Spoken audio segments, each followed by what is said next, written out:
Et salut à tous et bienvenue sur cette nouvelle vidéo.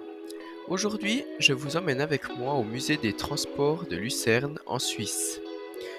Je vous propose dans cet épisode de visiter le Coronado de chez Swissair qui a été donc récupéré et exposé depuis quelques années dans ce musée.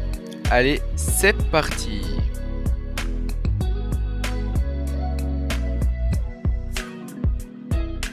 Et voilà la bête, comme on dit. C'est un magnifique quadrimoteur.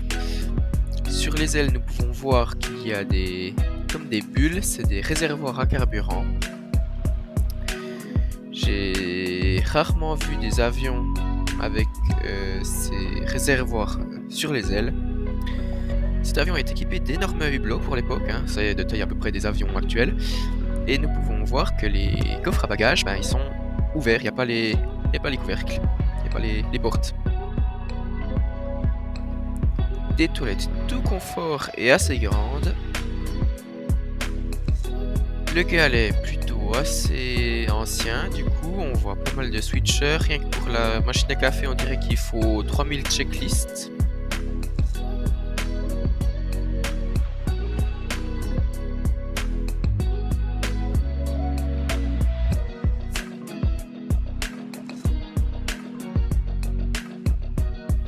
La cabine est plutôt assez spacieuse et on se tient très facilement debout, donc on peut vraiment le comparer à la cabine d'un A320 en termes de taille, sauf que visiblement c'est quand même plus aéré.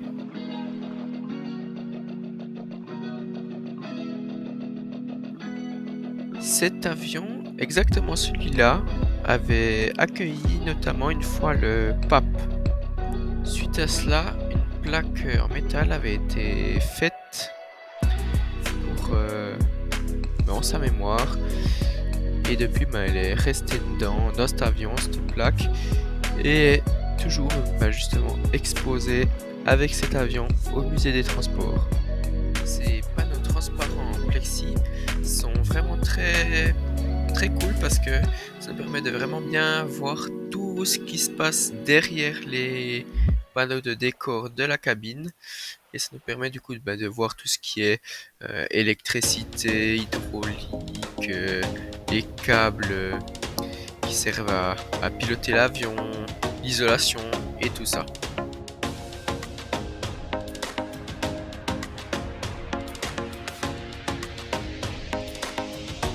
Et bien sûr, le cockpit, car pas de cockpit, pas d'avion.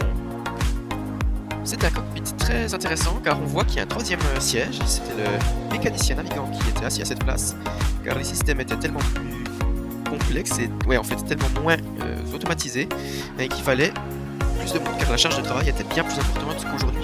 C'est pour ça qu'on avait le mécanicien navigant qui s'occupait de tout ce qui était carburant, pompe, électricité, tout ça, paramétrement moteur aussi si je dis pas de bêtises. Bref, il y avait plein de boulot qu'il y avait à réaliser. Donc nous avons les fameux yoke comme on retrouve chez Boeing, des masques à oxygène de secours bien d'origine, bien d'époque.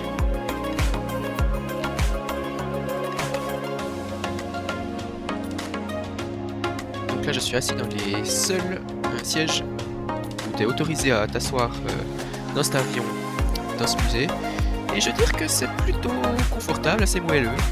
C'est pas mal dans ce petit salon VIP.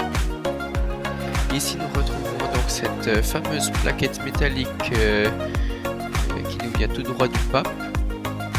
Et voilà, nous sommes déjà arrivés au terme de cette vidéo.